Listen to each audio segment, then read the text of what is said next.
La sélection, elle n'est pas bonne. Elle n'est pas bonne. On aurait dû diminuer les attaquants, là, les 9 là. Sadio ne m'a pas convaincu par rapport à ce qu'il fait à Liverpool. À Liverpool, vraiment, il se donne à fond. Vraiment. Il porte le ballon, hein, il attaque, il fait de bonnes passes. Ici, vraiment. Il a été vraiment passable. Depuis le début, hein, je dis.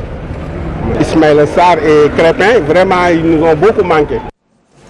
Nous vous l'annoncions, mais elle n'est pas prête. La page internationale et donc le dernier virage de ce journal, la revue de la presse de Ramatoulaye Sarr. Bonjour. Bonjour. Fin de campagne électorale, les derniers coups de poker d'indiquer Walf Quotidien à sa une à la page 3, justement, par rapport à cette dernière ligne droite dans la campagne. Mon confrère Thiali Senghor revient sur le comportement et discours des candidats. La campagne électorale de 14 jours en perspective du scrutin prévu ce dimanche prend fin dans 24 heures. Après une semaine marquée par les violences physiques et verbales, les candidats devraient changer de cap pour espérer capter l'attention des électeurs. La première semaine de campagne électorale a été particulièrement marquée par des invectives, des calomnies, des insultes et des violences physiques et verbales. La plupart des principaux candidats en liste n'ont pas développé les différents axes de leur programme respectif. Pour ces quelques jours de campagne restants, ces candidats devraient changer de fusil d'épaule s'ils veulent inverser la tendance. Moment choisi par le quotidien LAS pour également titrer sur le dernier virage de cette campagne pour les locales, avec à sa une les photos des candidats-ci, Zahra et Antiam, qui intensifient le porte-à-porte, Moussa Sy aux Parcelles Assainies, qui fait savoir que la paire a vu 2 généraux abandonner la troupe en pleine guerre, à Walalde, Moussa Sow accusé de transfert d'électeurs, et puis Barty Compagnie accueilli par une marée humaine aux Parcelles Assainies. Élection locale du 23 janvier, jour J-3, Sud Quotidien informe d'une campagne en fast track, au moment où dans le quotidien L'Info, c'est la guerre des pics entre Amadou Ba et Moussa Sy par rapport à la visite de Diouf Sarr aux Parcelles Assainies. Retenez, Moussa Sy qui accompagné Diouf Sarr n'a pas manqué de lancer une pierre dans le jardin d'Amadou Ba en affirmant, je le cite, les 2 généraux de Benno Bokk Yakaar. Fait-il allusion, Amadou Ba et Mbaye Ndiaye ont, au niveau des Parcelles Assainies, abandonné les troupes. Amadou Ba de rétorquer, ce sont les querelles internes, les invectives et autres messages indirects. Il ne faut taire nos querelles au sein des Parcelles Assainies jusqu'au dimanche. Après, nous allons régler le différend. Différent ou pas, du côté de l'opposition, on va vers un derby dans la commune de Mermoz Sacré-Cœur. De souligner l'évidence,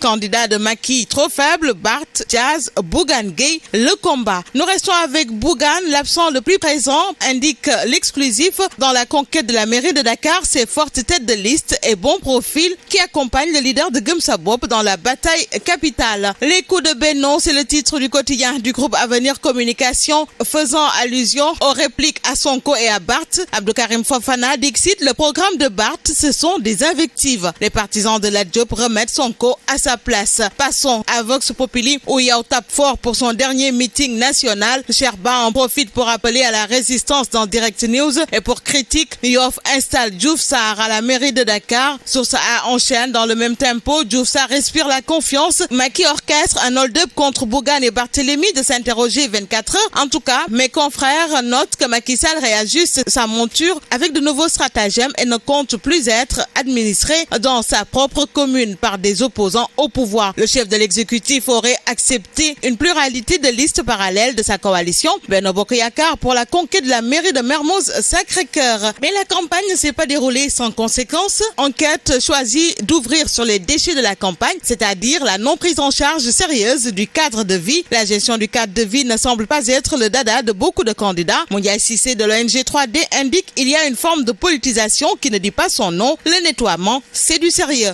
Et nous passons à la tribune pour parler de tout à fait autre chose. Il s'agit de la justice sénégalaise. Le journal fait un focus sur des affaires qui entachent l'indépendance, tandis que Libération revient sur l'affaire des munitions saisies au port, les découvertes explosives de la douane. Et puis Dakar Times dans le même tempo. Titre, arraisonnement d'un navire de munitions par la douane sénégalaise, une affaire d'État. Nous passons au quotidien Le Mandat pour parler de la gare routière de Malicounda, un bijou d'1 milliard inauguré par Maguette Sène. Le Soleil choisit de parler sport avec cette analyse de la prestation des Lions en phase de groupe, un jeu indigents et un système flou. 8e de finale, CAN, restons-y avec les Échos cette fois-ci. Les Lions face au Cap-Vert, Habib Beye défend Aliou Cissé en ces termes. Il déclare que cette génération de 2002 dont on parle n'a rien gagné. Jugeons Aliou Cissé le jour où il va rendre son bilan. Enchaînons avec Stade CAN 2022, un seul but marqué en 3 matchs. Pourquoi l'attaque des Lions est si amorphe? Et puis Sonolambe, Yekini, Balla Gaye 2, Bombardier, ces esprits fair play qui ont sauvé des événements. Nous bouclons avec ce drame à la Médina dans Réumi Quotidien. Une femme enceinte en réa après avoir reçu des coups de bol pour avoir administré des coups de bol à sa voisine enceinte. Mariam Tchomban a été condamnée hier à 3 mois de prison ferme et a payé 1 million de francs CFA à la victime.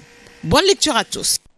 Merci à vous, Ramatoulaye Sarr. Ainsi prend fin cette édition, assurée du côté technique par Jacques-Gabriel Préra. Merci à l'équipe technique Adjaratou Penda Dialogué. Merci également à l'équipe rédactionnelle, Pierre-Édouard Faye. Et tout de suite, je cède l'antenne à l'équipe qui s'est rendue à Bafoussam, nos envoyés spéciaux, Cheikh Tidiane Gomis et Pape Modou Faye, pour nous faire vivre toujours les temps forts de cette CAN 2020.